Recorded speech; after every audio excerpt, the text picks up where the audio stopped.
perilaku. Biasanya masyarakat desa masih sangat sopan, santun, dan memegang teguh norma dan etikanya. Terlihat dengan interaksi sosial mereka yang sangat tinggi dan mementingkan kekeluargaan. Desa juga memiliki jenis-jenisnya loh, ada 4 jenis desa. Yang pertama ada desa terbelakang. Biasanya desa terbelakang ini terletak sangat jauh dalam hutan ataupun sangat sulit diakses untuk ke sana. Lalu di desa terbelakang ini juga sangat kental adat istiadatnya dan bersifat sakral. Mereka masih menganut kepercayaan animisme dan masih menyembah roh-roh nenek moyang. Di desa terbelakang ini pun masih bersifat determinis, artinya mereka memakan atau menggunakan sesuatu yang disediakan oleh alam. Mereka belum bisa berinovasi karena belum ada pendidikan di sana. Lalu di desa terbelakang pun belum ada atau tidak ada pemerintahan seperti RT, RW karena mereka mengandalkan biasanya kepala suku. Selanjutnya ada desa swadaya. Di desa swadaya ini sebenarnya tidak jauh berbeda dengan desa terbelakang. Hanya saja di sini produktivitasnya sudah mulai ada walaupun masih sangat rendah. Lalu di desa swadaya adat istiadatnya pun masih sangat kental walaupun tidak sesakral desa terbelakang. Di sini pendidikannya pun masih sangat rendah. Lalu belum ada sistem pemerintahan seperti RT dan RW. Di sini masih sama mengandalkan ketua adat ataupun kepala suku untuk memimpin desanya. Lalu ada desa swakarya. Desa swakarya ini sudah lebih maju daripada desa terbelakang dan desa swadaya. Di sini tingkat produktivitasnya sudah mulai berjalan. Lalu adat istiadat pun sudah mulai longgar, pendidikan sudah mulai maju dan sudah bisa memulai sistem pemerintahan seperti RT dan RW. Nah, yang terakhir ada desa swasembada. Desa swasembada ini tentunya jauh lebih modern daripada 3 desa sebelumnya. Di sini produktivitas sangat tinggi dan banyak sekali jenis pekerjaan yang dilakukan oleh masyarakatnya. Lalu adat istiadatnya pun sudah mulai longgar bahkan sudah ditinggalkan. Kemudian pendidikannya maju serta bisa mendirikan dan menjalankan pemerintahannya sendiri. Pernah dengar gak soal Kampung Bena? Kampung Bena merupakan salah satu contoh dari desa swadaya. Kampung Bena ini merupakan salah satu perkampungan megalitikum yang terletak di Kabupaten Ngada, Nusa Tenggara Timur.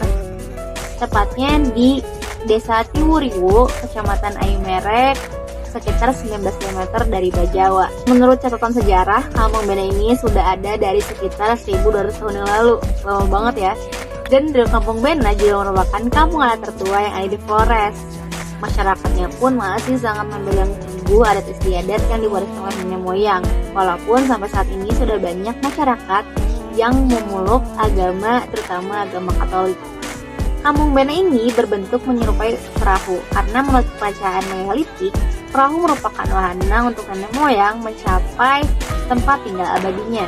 Ada juga kisah yang mengatakan bahwa nenek moyang mereka mengarungi lautan yang sangat luas menggunakan perahu hingga tiba di desa atau kampung Bena ini. Jumlah rumah adat yang ada di kampung Bena ini ada total sekitar 45 rumah yang berdiri di atas tanah yang berundak-undak karena menyesuaikan kontur tanahnya. Makin ke belakang makin tinggi juga. Semua rumah terbuat dari itu adalah sebuah program dari pemerintah untuk pengembangan diri guru di sekolah gitu. Jadi bagaimana program itu memotivasi dan menggerakkan para guru di Indonesia untuk menjadi guru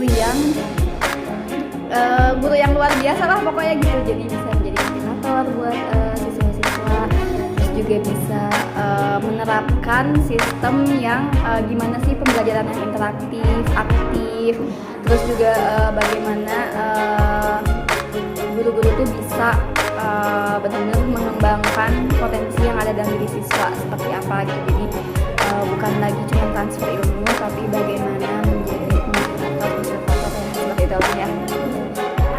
Dan juga untuk mengembangkan program-program terbaik di sekolah untuk para siswa, untuk pengembangan diri para siswa gitu. Terus kalau saya lihat Bu Winda before dan after setelah mengikuti guru penggerak, gimana ya, sekarang Bu Winda tuh semakin rajin, terus juga semakin kreatif, ide-idenya semakin berkembang, terus juga kayak apa ya,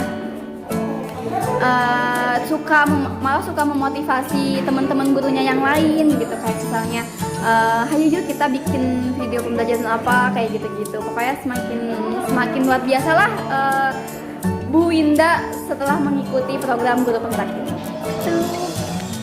Dari segi bahan pangan ataupun dari segi tenaga kerja.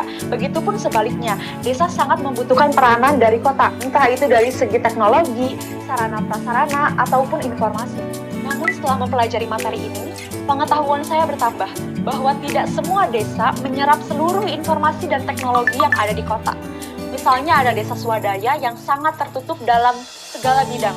Ada juga desa swakarya yang sudah sedikit demi sedikit terbuka, dan ada desa swasembada yang benar-benar sudah terbuka dalam berbagai aspek. Jadi untuk desanya tersendiri, saya mempelajari klasifikasi desa, pola keuangan, juga potensi-potensi desa. Untuk kotanya tersendiri, saya mempelajari tahap perkembangan.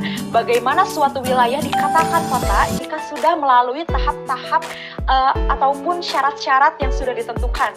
Juga saya mempelajari struktur dari kota. Dari seluruh proses belajar mengajar yang sudah dilalui, menurut saya mata pelajaran geografi memiliki cara belajar yang adaptif. Dalam artian guru memberikan modul dan arahan kepada para siswanya, dan siswa pun diberi tugas untuk mengeksplor lebih jauh lagi bagaimana materi yang sudah kita pelajari. Seperti contohnya ada satu tugas yang ini. Dalam tugas itu kami semua diberi tugas untuk mencari satu desa yang ada di Indonesia. Nah, dari situ kita bisa mengidentifikasi satu desa tersebut sesuai dengan kaidah-kaidah yang sudah ditentukan oleh guru mata pelajaran. Dengan adanya tugas ini, saya bisa belajar lebih adaptif lagi. Dalam artian, saya tidak hanya menghafal ciri-ciri klasifikasi desa dari buku ataupun modul saja, tetapi saya bisa mempelajarinya dari contoh desa yang ada di Indonesia secara langsung. Misalnya klasifikasi desa swadaya, contohnya yaitu desa Bena. Desa Bena itu ciri-cirinya adat istiadatnya masih kental, jauh dari kata teknologi, dan tradisinya masih sangat kuat. Jadi bisa saya simpulkan, oh berarti desa swadaya pun ciri-cirinya sama seperti desa Bena, seperti itu. Dan yang terakhir, tugas ini pun menguji kreativitas para siswanya, karena di sini kita ditugaskan untuk mempersiapkan materi dan bahan-bahan apa saja yang akan kita bicarakan di dalam video. Kita juga membuat PowerPoint-nya secara menarik, juga dapat mengolah gaya bahasa dengan tutur kata yang formal dan bahasa yang baku. Sekian pendapat dari saya, terima kasih. Mohon maaf bila ada perilaku atau bahasa yang tidak berkenan. Wassalamualaikum warahmatullahi wabarakatuh. Ya, pembelajaran gurunya the best banget. Mungkin aku sebagai siswa dapat memahami tentang pembelajaran